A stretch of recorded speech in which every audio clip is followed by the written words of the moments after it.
Hello everyone, तुम्हा सर्वांचे रवी classes या यूट्यूब चॅनलवर सहर्ष स्वागत आहे. आय होप तुम्ही सर्व उत्तमच असाल. थोडा उशीर झाला, पण महाराष्ट्रात होणाऱ्या महापालिकांच्या निवडणुकीचं बिगुल शेवटी वाजलं. तारीख ठरली आहे 15 जानेवारी 2026.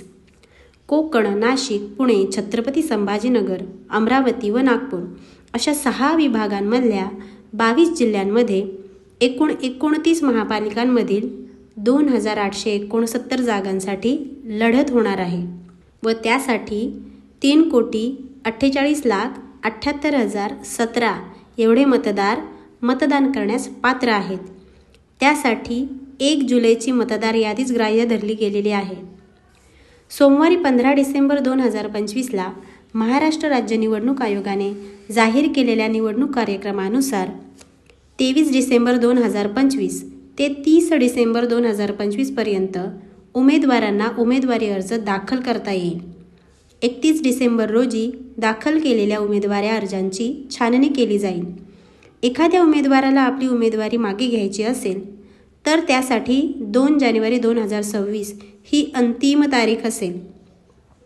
3 जानेवारी 2026ला उमेदवारांची अंतिम यादी व निवडणूक चिन्ह वाटप होणार आहे आणि 15 जानेवारी 2026ला सकाळी 7:30 ते संध्याकाळी 5:30 पर्यंत आपण योग्य उमेदवाराला मतदान करू शकतो व 16 जानेवारी 2026ला सकाळी 10 पासून मतमोजणी करून अंतिम निकाल जाहीर होईल.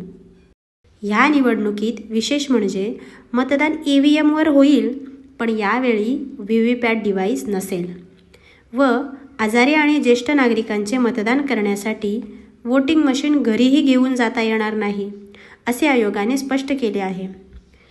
ह्या निवडणुकीसाठी एकूण 39,147 मतदान केंद्रे, 43,958 कंट्रोल युनिट, 87,916 बॅलेट युनिट असतील व सुमारे 290 निवडणूक निर्णय अधिकारी, 870 सहाय्यक निवडणूक निर्णय अधिकारी तर 1,96,605 निवडणूक कर्मचारी तैनात केले जाणार आहेत.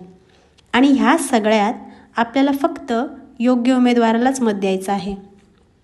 तर कशी वाटली तुम्हाला आजची माहिती? कमेंट करून नक्की कळवा. भेटूया पुढच्या व्हिडिओमध्ये. Tata, bye bye.